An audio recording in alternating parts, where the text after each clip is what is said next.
Shalom saudara yang dikasihi Tuhan Yesus Kristus, selamat malam, selamat berjumpa dalam renungan pada malam hari ini. Salam sejahtera buat saudara semua dimanapun saudara berada. Damai dan sukacita oleh Roh Kudus melimpah senantiasa dalam hati dan kehidupan saudara semua. Sebelum kita mendengarkan renungan firman Tuhan, mari sama-sama kita berdoa. Bapa kami yang di sorga, Bapa dalam nama Tuhan Yesus Kristus, kami bersyukur untuk pimpinan Tuhan yang begitu dahsyat luar biasa. Sepanjang hari ini dari pagi hingga malam ini, Tuhan sudah menyertai kami dalam segala kegiatan dan aktivitas kami. Pada saat ini kami rindu untuk kembali diperlengkapi dengan firman-Mu. Urapi dan jamah hati kami Tuhan, supaya kami dapat mengerti akan kehendak-Mu. Dalam nama Tuhan Yesus kami berdoa. Haleluya. Amin. Saudara yang dikasih Tuhan, nats Alkitab kita pada saat ini terdapat dalam Injil Matius pasal 2 ayat 1-12. Saudara dapat membacanya secara pribadi kemudian melanjutkan renungan ini. Saya akan membacakan Injil Matius 2 ayat yang ke-6. Tertulis demikian.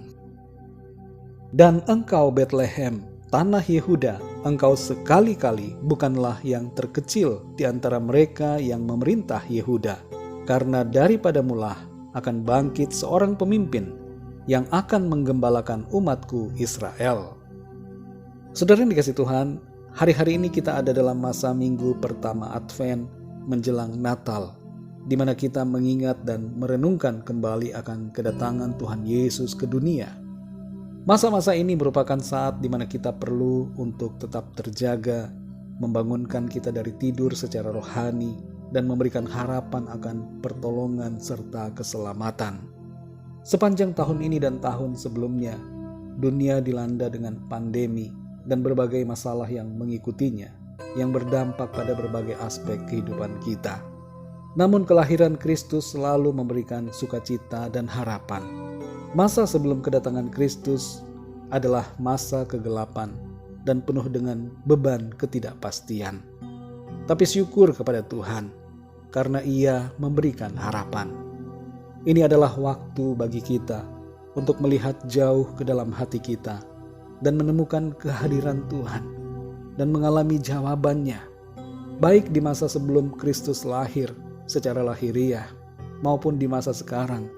Kelahiran Kristus senantiasa memberikan harapan yang pasti bagi kita.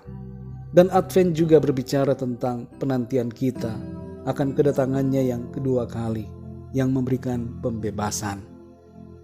Saudara yang dikasih Tuhan, Matius 2 ayat 1-12 menceritakan tentang kedatangan sekelompok orang Majus di Yerusalem. Mereka menanggapi pemandangan bintang di langit malam, membuat mereka menyimpulkan bahwa seorang raja telah lahir.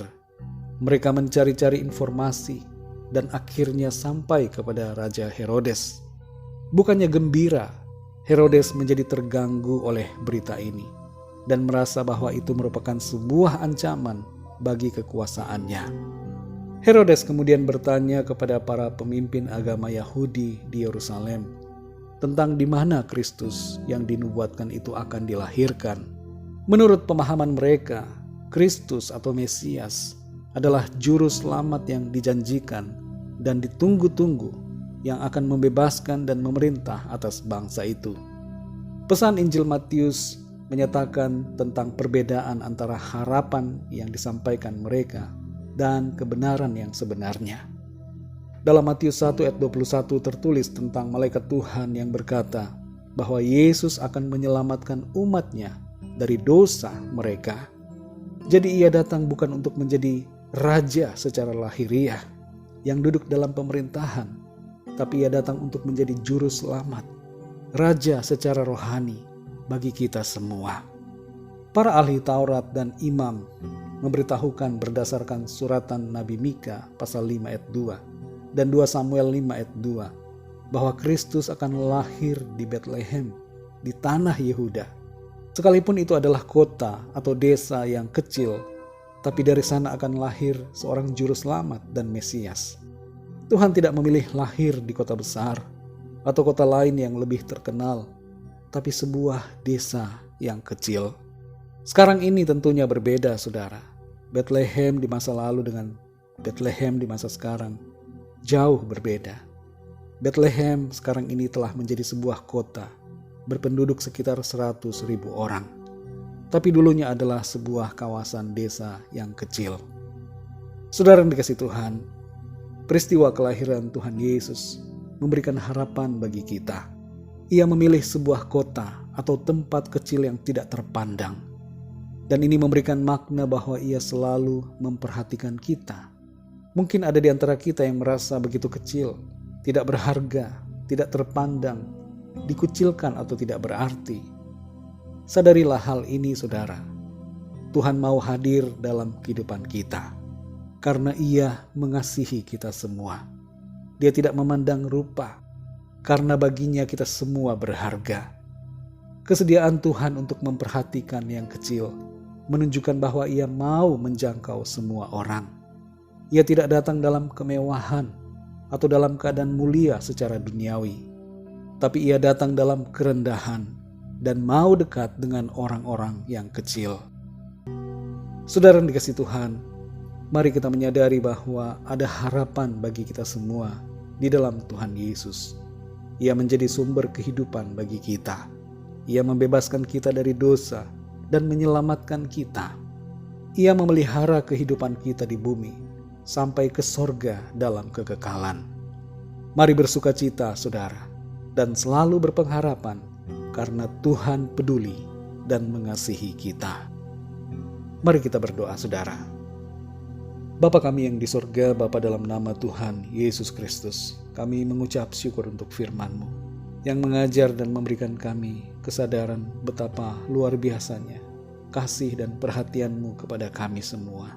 Engkau datang di kota Bethlehem yang kecil, dan kami mengerti lewat hal ini bahwa Engkau memperhatikan setiap kami yang tidak terpandang, orang-orang yang kecil, yang tidak berharga dan tidak berarti.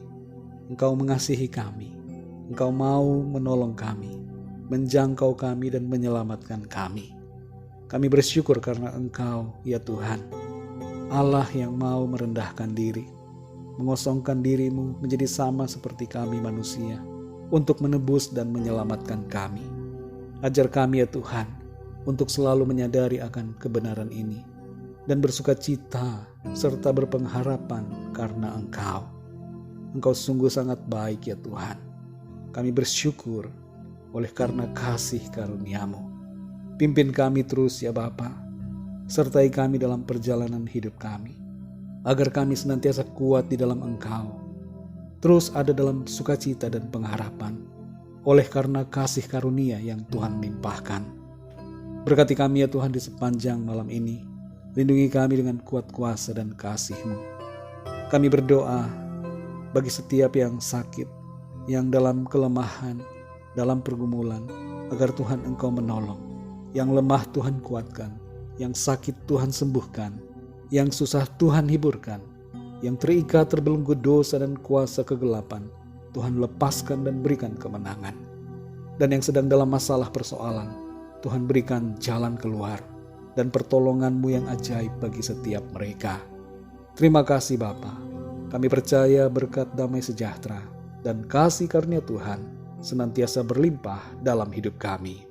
Dalam nama Tuhan Yesus Kristus, Tuhan dan Juru Selamat kami berdoa dan mengucap syukur. Haleluya. Amin. Puji Tuhan, saudara yang dikasihi Tuhan, saya percaya firman Tuhan menjadi berkat dan kekuatan buat saudara semua. Dan Roh Kudus akan menolong saudara untuk lebih lagi memahami kebenaran firman Tuhan. Tuhan Yesus memberkati saudara semua. Sampai jumpa dalam renungan yang berikutnya. Haleluya.